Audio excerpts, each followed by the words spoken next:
Hello, my friends. AmyR here with Prairie Paper and Ink. Welcome back to my face and my card making space, and a couple more holiday cards for this year's holiday card series. At the very end of this video, in the end screen, I'll post a link to my 2024 holiday series playlist, so you can check that out if there are ones you've missed or you're just interested. And then I'll just keep adding to it as I get more holiday videos posted. Today, I am using some of the newest release from Simon Says Stamp, their November 2024 release, which, yet again, my brain stopped. It's called Festive Fun. So, I will post a link to the new release in the description box below the video. You can check it out. There is so many good things. And I bet those of you that have already, shopped the release, etc., or have checked it out, just guess what certain products really jumped out at me, which I surprisingly didn't use yet, but I'm going to, one thing at a time. Anyway, I'll have a link to the release. I will also, as always, list and link all the supplies I used in the description box below the video. My links are affiliate links. That just means that if you click on one of my links and end up placing an order, I do get a little kickback from that at no extra cost to you. That is what helps pay the bills and keeps the channel going. I am part of a blog hop for this release to share inspiration. I will have a link, like I always do, directly to my blog post in the description box below. It is worth checking out because we've got codes and giveaways. I'll have links to everyone else participating today. There's tons of amazing inspiration, so worth checking out. I think that's it for the housekeeping. Yes, let's get into making these cards. So I couldn't resist using this Poinsettia swag stamp set from the new release. It's so pretty. I love poinsettias, whether it's stamps, wafer dies, they're so fun. And so I took some distress watercolor paper, and I've got 2 panels here because, like I tend to do, if I've got the supplies out, why not do more than one? So I used my anti-static powder tool on the distress watercolor paper first. That just helps prevent the embossing powder from clinging to anything other than the stamped image. And I'm stamping this with VersaFine Clair Nocturne ink. And you don't have to heat emboss this, but because I'm going to do some watercoloring and I'm going to watercolor with distress oxide inks, I prefer having my images heat embossed. It gives them the raised edges, which are like little bumper pads, keeps things a little more contained so that I can just put the color on and I don't have to worry about one area bleeding into another. And then for my embossing powder, I'm using Wow embossing powder, the Clear Matte Dull. The only difference between this and regular clear embossing powders is this does not have a shiny finish. It's matte, so it doesn't look embossed. Doesn't affect anything else. It's just a preference on the look, and sometimes I just don't want the shiny finish. That's it. So after I heat emboss them, I am using Distress Oxide inks, and I am using Kitsch Flamingo and Picked Raspberry for the poinsettia. For the greenery, I'm going to use Mowed Lawn and Twisted Citron. And then I've got Festive Berries for the berries, and a little bit of Fossilized Amber for the flower center.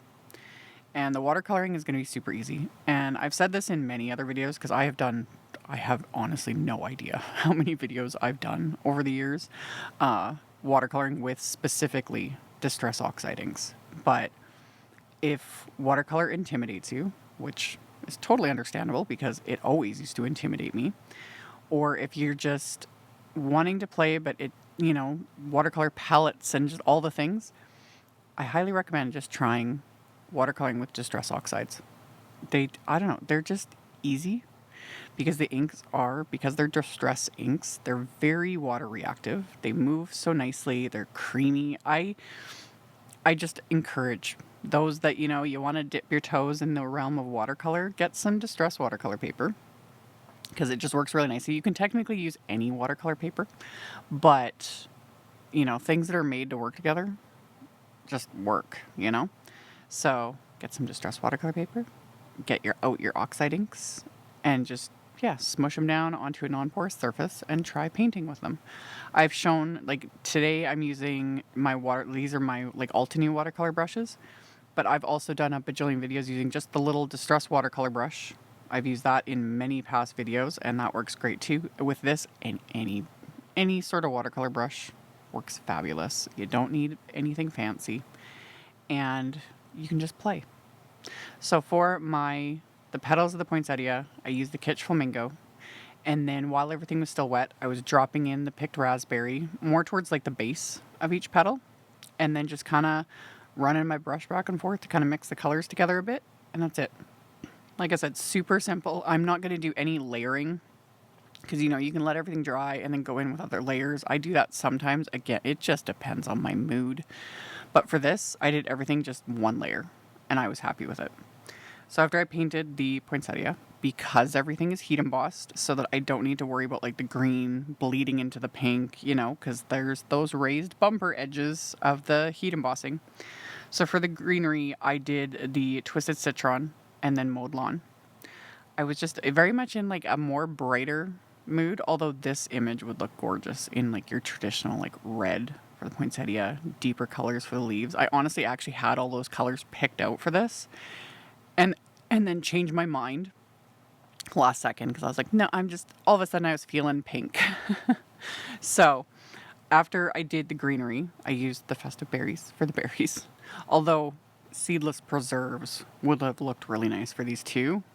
But again, I had the festive berries already pulled out. So I was like, that's what I'm going with. And it works. Pink and red always go nicely together anyway.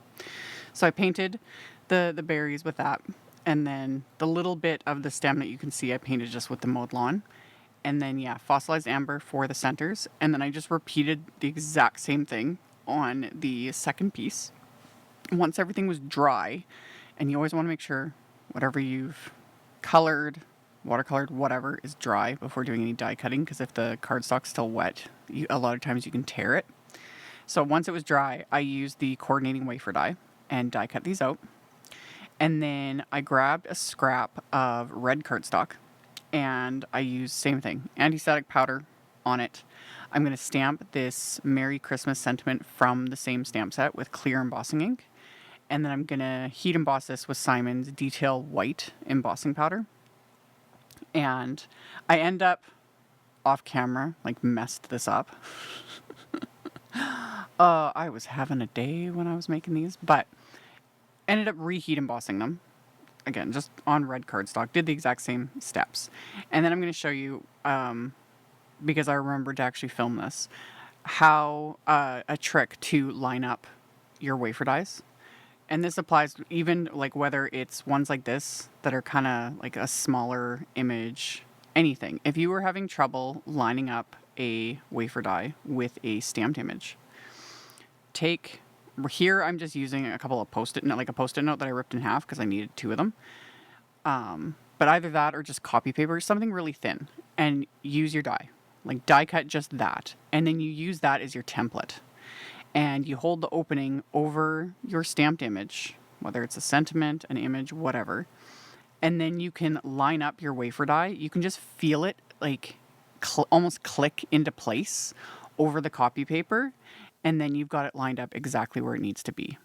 And I'm using a little mini die cut machine here. This one is from Honeybee Stamps, which I think they're going to hopefully be able to restock in the near future. But as of right now, or as of doing this voiceover, I don't think it's available in the market anymore. But I'll link, like there's the little Sizzix Sidekick. That works great too. Any little die cut machine. I keep mine always for little things like this. When I have to do little die cuts, you know, multiple little die cuts or just little tiny dies. It's like, why use my big machine when this one takes me 2 seconds?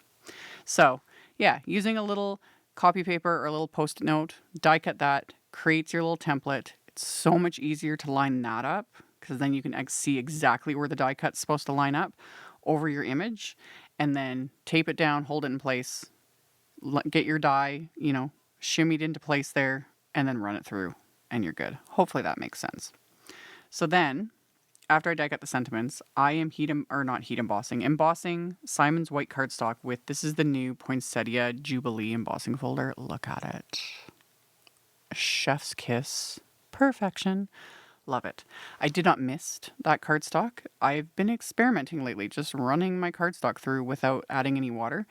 If you find your cardstock cracks when you run it through with embossing folders, because some embossing folders, like ones like this even, that are very detailed and deep, just add a light spray of water on the back of your cardstock. That softens the paper fibers. But like I said, lately I've been just skipping that step, and so far it still works. So we'll see.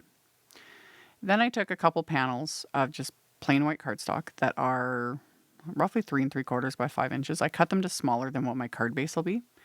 And I stamped that poinsettia image with Simon's Bubblegum Positively Saturated ink. So just a lighter pink ink.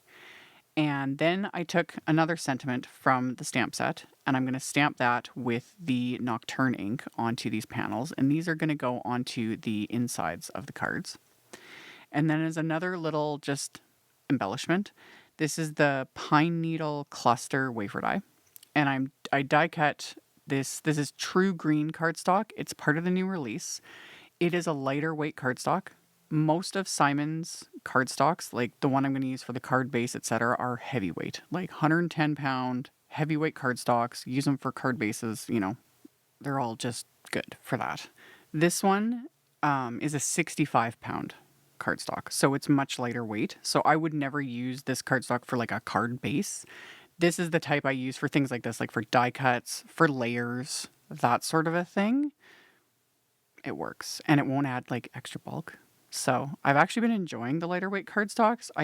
My hope, hopefully all the brands hear this, I still want my, heavier weights for card bases, things like that. But I do like these lighter weights for embellishments, layer dies, all that sort of stuff.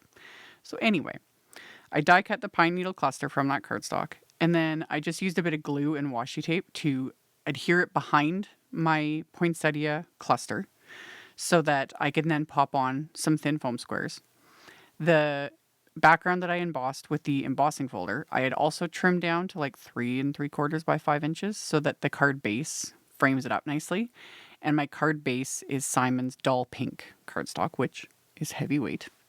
And I got the swag and the die cuts in place with the thin foam squares. And then I'd put Simon's Big Mama foam tape on the back of the card front as well. And Big Mama foam tape, if you're not aware, is very thin. It is the thinnest foam tape I have ever come across, and it gives me a bit of dimension, but it doesn't create that extra bulk, in my opinion. So I got those adhered to the card fronts, and then adhered the panels that I had stamped with the lighter ink and the sentiment onto the insides of my cards. And then I decided we needed to add some splatter, because you can't go wrong with splatter. So I'm using the Picked Raspberry Distress Spritz Lerv. It is vibrant. It is practically neon. I love it. So you got to shake it up really, really, really well. Any sort of product like this that has like a mica or a pigment in it, anything like that, you need to shake it up. Absolutely shake the just ever-living daylights out of it to make sure it's all fully dispersed. And then for this, I prefer to stick it on like a palette, like so, and takes me a minute, to use the nozzle like that. But I would do that because if I try and pour it, I'm going to dump like the entire bottle because that's just what happens.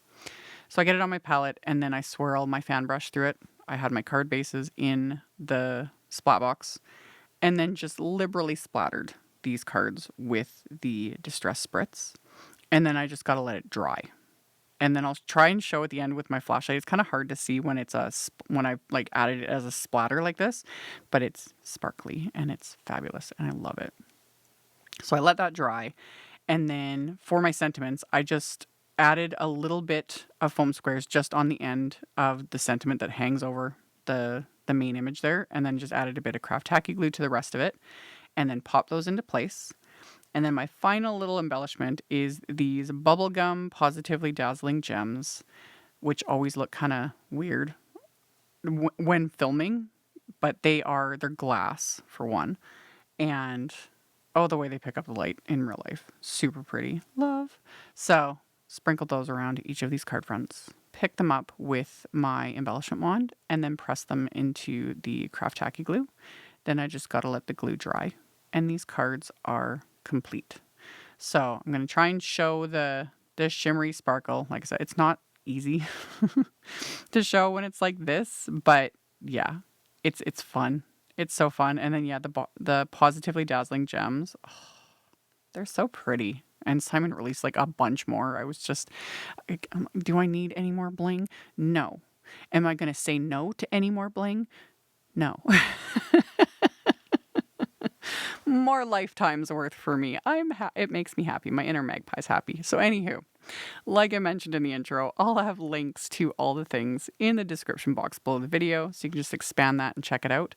Thank you all so much for hanging out with me, for thumbs upping and commenting. It helps a ton. I very much appreciate it. Subscribe if you haven't. I'd love to have you, and I'll see you all very soon in the next one. Bye. Thank you so much to my amazing Patreon supporters. For anyone that might be interested in joining my Patreon community and supporting me, the link to my Patreon is in the description box below the video. For everyone else, as always, thank you all so much for taking the time to watch my videos, for thumbs upping, commenting, subscribe if you haven't, I'd love to have you. And here's a couple other videos for you to check out in case you missed them. Bye!